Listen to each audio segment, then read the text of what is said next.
இயேசு உங்களை நேசிக்கிறார். பிரியமானவர்களே, இந்த நாள் ஆண்டவர் நம்மளோடு பேசும்படியா வேதத்திலிருந்து ஒரு 5 வசனத்தை கூட வாசித்து ஆண்டவர் நம்மளோடு இடைபெறுகிற காரியத்தை பார்ப்போம்.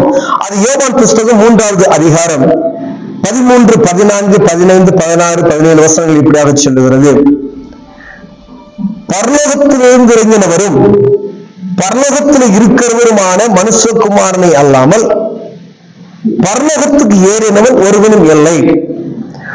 பரலோகத்தில் இருந்தவரும் பரலோகத்திலிருந்து இறங்கிறவருமான பரலோகத்தில் இருக்கிறவரும் பரலோகத்திலிருந்து இறங்கிறவருமான மனுஷகுமாரனை அல்லாமல், மனுஷகுமாரன் ஆண்டவராக இயேசு கிறிஸ்து, பரலோகத்துக்கு ஏறினோம் ஒருவனும் இல்லை.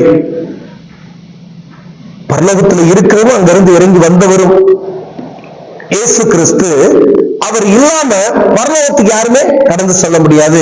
ரொம்ப தெளிவாக வசனம் எழுதப்பட்டிருக்கிறது, நாம் பார்க்க முடிகிறது. பிரியமானது, எப்படி பரலோகத்துக்கு அவர் வழியாய் நாம் கடந்து செல்ல வேண்டும்?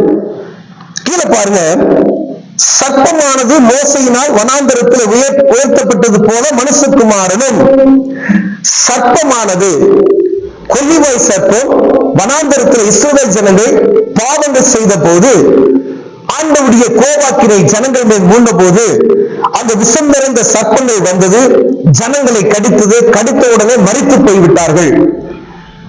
கடிக்கிற எல்லாமே செத்து போயிட்டாங்க. ஒரு ஜன கூட்டம் மாண்டு மடிந்து கொண்டிருக்கிறது. மோசே கதறுகிற, ஆண்டவரே ஏதாவது செய்யுங்க, நீங்க அழைத்து வந்த ஜனங்கள் அவர்கள் மறுத்துட்டாங்க, மன்னிங்க, உதவி செய்யுங்க, இந்த சர்ப்பம் நீங்கி போக செய்யுங்க அப்படின்னு சொல்றார்.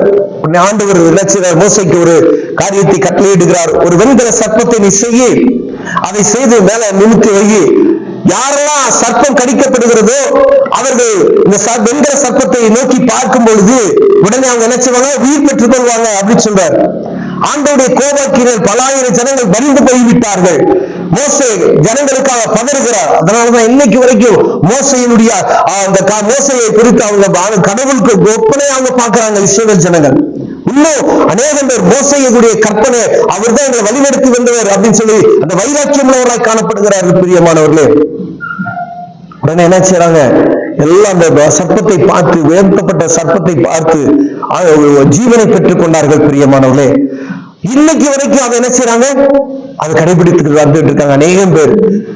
எல்லா உலக நாடுகளிலும் அதனுடைய சாயல் இருக்கிறதை நாம் பார்க்க முடிகிறது. பிரியமானவர்களே, பாவம் செய்தது நிமித்தமாய் சர்ப்பம் வந்தது, சர்ப்பத்தின் நிமித்தமாய் ஜனங்கள் பாதிக்கப்பட்டார்கள். அதற்கு ஆண்டவர் ஒரு அற்புதத்தை செய்ய வேண்டும் என்று ஒரு வெண்கல சிலையை நிமிர்த்தவை என்று உயர்த்தப்பட்டு வை, அதை பார்க்கும் பொழுது ஜனங்கள் பிழைத்துக் கொள்வார்கள் என்று சொன்னார் வனாந்தரத்துல.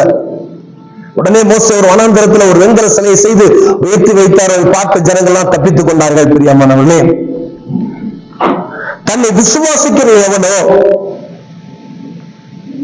அவன் கெட்டு போகாமல் நித்திய ஜீவனை அடையும்படிக்கு உயர்த்தப்படணும். யார் உயர்த்தப்பட?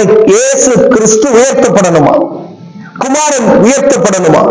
அவரை நோக்கி நீங்கள் பார்ப்பினாரால் பிழைப்பீர்கள். சட்டமானது மோசையினால் வனாந்தரத்தில் உயர்த்தப்பட்டது போல மனுஷகுமாரனும் தன்னை விசுவாசிக்கிற எவனும் கெட்டு போகாமல் நித்திய ஜீவனை அடையும்படிக்கு உயர்த்தப்பட வேண்டும். நீ கெட்டு போகக்கூடாது, நித்திய ஜீவனை பெற்றுக் கொள்ளணும். பாவத்திலிருந்து விடுதலைப்படணும்னா சர்ப்பம் உயர்த்தப்பட்டது போல தேவகுமாரன் உயர்த்தப்பட வேண்டும் என்று எழுதப்பட்டிருக்கிறது. இயேசு கிறிஸ்து எப்ப உயர்த்தப்படுகிறாரோ அவர்கள் பிழைத்துக் கொள்வார்கள். யாரெல்லாம் குமாரனை உயர்த்துகிறார்களோ, அவரை நோக்கி பார்க்கிறார்களோ, அந்த சர்ப்பம் ஜனங்கள் கடித்த உடனே மரித்து போனார்கள். பாவத்தில் செத்து கிடக்கிற ஜனங்கள் அவரை நோக்கி பார்க்கும் பொழுது பிழைத்துக் கொள்வார்கள். ஐயா, இந்த காரியத்தில் என்னால் விட முடியல, ஆசையா இருக்கு, விட முடியல, அவரை நோக்கி பாருங்க, அவர் உங்களுக்கு விடுதலை கொடுக்கிறவராய் இருக்கிறார். உடனே விடுதலை, ஜீவன் தப்பித்துக் கொள்ளும். பிரியமானவர்களே,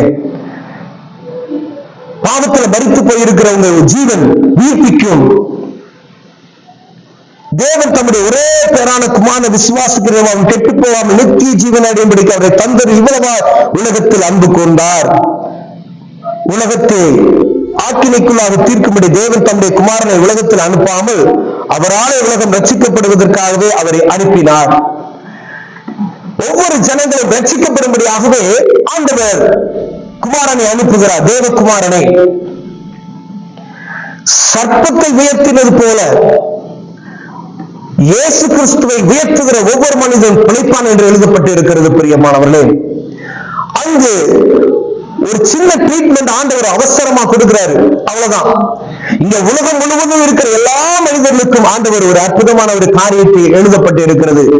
அதன்படி இப்படி செய்ய அப்படின்னு சொல்லி நாம் புரிந்து கொள்ளும்படியாக ஆண்டவர் இந்த காரியத்தை எழுதி வைத்திருக்கிறார். பழைய ஏற்பாட்டின் காலத்துல அந்த நம்ம இஸ்ரவேல் ஜனங்கள் வனாந்தரத்தில் அனுப்பி வந்த பொழுது அவர்கள் செய்த காரியங்கள், அவங்க எத்தனை பேர் எவ்வளவு அழிக்கப்பட்டு வந்தார்கள், எந்தெந்த வாதியினால் அவங்க பாடுபட்டாங்க, ஆண்டவர் எங்கெல்லாம் விரும்புத்தாங்களோ அங்கெல்லாம் ஒரு பாடுகள் வரும். ஆண்டவர் உடனே ஒரு ரட்சகரை ஏற்படுத்துவார், ஒரு ரட்சிப்பை ஏற்படுத்துவார், ரட்சகனை ஏற்படுத்துவார். இப்படியே ஆண்டவர் அழைத்து வந்தார். அதுல ஒரு முன்மாதிரியாக ஒரு சம்பவம், மரித்து போயிருக்கிற மனிதனை ஜீவிக்கும்படியாக ஒரு அற்புதத்தை எழுதி வைத்திருக்கிறார். அது அந்த நேரத்துக்கு. ஆனா என்றென்றும் நித்திய ஜீவனை பெற்றுக் கொள்ளும்படியாய் தேவகுமாரன் நோக்கி, மனுஷகுமாரன் நோக்கி பார்க்கும் பொழுது பாவ மன்னிப்பின் நிச்சயத்தை நீங்கள் பெற்றுக் கொள்வீர்கள் என்று சொல்லப்படுகிறது. பிரியமானவர்களே, அவர் இன்று ஒன்று செய்ய முடியாது. அதுதான் வசனம் சொல்லப்பட்டு இருக்கிறது. பரலோகத்திலிருந்து இறங்கினவரும் இந்த பரலோகத்திலிருந்து ஏறினவரும் ஆகிய இருக்கிறவரும் அங்கிருந்து இறங்கி வந்தவர் இயேசு கிறிஸ்து. எதுக்காண்டி இறங்கி இங்க பூமிக்கு வந்தார்?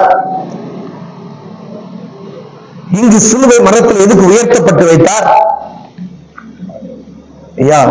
மனிதனுடைய பாவம் கொல்லாததை இருக்கிறபடினாலே தேவகுமாரன் இறங்கி, பரிசுத்த குமாரன் இறங்கி இந்த மனிதனுடைய பாவத்தை மன்னிப்பதற்காக கடந்து வந்தார். பிரியமானவர்களே, அதை அறிந்து கொள்ளும்படி ஆண்டவர் உங்களோடு என்னோடு பேசிக் கொண்டு இருக்கிறார். நீங்க இயேசு கிறிஸ்துவை நோக்கி உயர்த்தப்பட்ட, சிலுவை மேற்கில் உயர்த்தப்பட்ட இயேசு கிறிஸ்துவை தங்களுடைய பாவத்துக்காய் அவரையே கொடுத்தாரே, அவரை நோக்கி நீங்கள் பார்ப்பீர்களானால் பாவத்துக்கு மரித்திருக்கிற நம்மை ஆண்டவர் விடுதலையாக்க வல்லமையாக இருக்கிறார் என்பதை நீங்கள் அறிந்து கொள்ளும்படியால் ஆண்டவர் உங்களோடும் என்னோடும் இடைபெற்றுக் கொண்டு இருக்கிறார். பிரியமானவர்களே, அதை புரிந்து கொள்ளணும். எப்படியாவது ஜனங்கள் புரிந்து கொள்வார்கள் என்பதற்காக ஆண்டவர் பலவிதமான காரியங்கள் நிமித்தமாய் ஒவ்வொருவரோடு பேசிக்கொண்டே இருக்கிறார். இயேசுவை உயர்த்தும் பொழுது நம்முடைய உயிர் மீட்சி அடையப்படுகிறது. நம்முடைய ஜீவன் நமக்குள் மீண்டும் வருது. பாவத்துல செத்து கிடக்கிற நம்மை ஆண்டவர் உயிர்க்க செய்கிறார். பிரியமானவர்களே, இயேசு கிறிஸ்துவின் இரத்தம் சகல பாவங்களை நீக்கி நம்மை சுத்திகரிக்கும் என்று வேதம் சொல்லுகிறது. அவர் இல்லாதபடி பரலோகத்துக்கு ஒருவனும் கடந்து செல்ல முடியாது. பிரியமானவர்களே,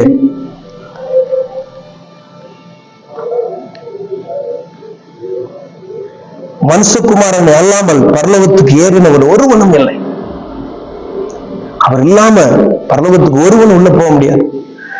தான தர்மம் செய்யலாம், ஏழைகளுக்கு வாரி இறைக்கலாம், நீங்க எத்தனை விதமான நன்மைகள் செய்தாலும் சரி, என்ன காரியம் நீங்கள் செய்தாலும் சரி, மனிதனுடைய மீட்பு பரலோகத்துக்கு ஒரு மனுஷன் கடந்து செல்லணும் அப்படின்னு சொன்னா, மோட்சத்துக்கு கடந்து செல்லணும்னா இயேசு கிறிஸ்துவின் மூலமாய் தான் நம்ம கடந்து செல்ல முடியும் என்பதை நம்ம அறிந்து கொள்ளும்படி ஆண்டவர் பேசுகிறார். பிரியமானவர்களே, அவர் இல்லாதபடி என்னை பிதாவின் இடத்தில் ஒருவனும் வரான் என்று எழுதப்பட்டு இருக்கிறது. அப்ப இயேசு கிறிஸ்து இல்லாதபடி பரலோகத்துக்கு ஒருவரும் கடந்து செல்ல முடியாது. அவரை அறிந்து கடந்து ஆண்டவர் சொல்றார், என்ன அறிந்தவன் என் பிதாவை அறிந்திருக்கிறான் அப்படின்னு சொல்லி. அப்ப இயேசு இல்லைன்னா பரலோகம் கிடையாது. இயேசு இல்லாம நம்ம பரலோகத்துக்குள்ள உள்ள நுழைய முடியாது. ஏன் அப்படின்னு சொன்னா, ஆண்டவர் நமக்கு ஒரு கிருபையை கொடுத்திருக்கிறார். இந்த கிருபையை பெற்றுக்கொண்டு நாம் பரலோகத்துக்கு கடந்து செல்வதற்கு வாஞ்சியுள்ளவர்களாய் இருப்போமையினால் ஆண்டவர் நம்மை ஆசீர்வதிக்க வல்லமையுள்ளவராய் இருக்கிறார்.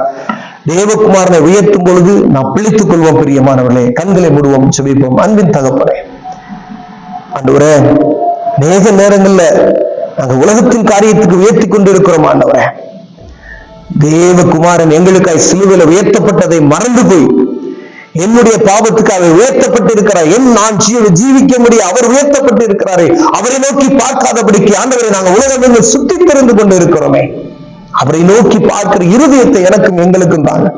இயேசுவின் நாமத்தில் பிதாவே, ஆமென்.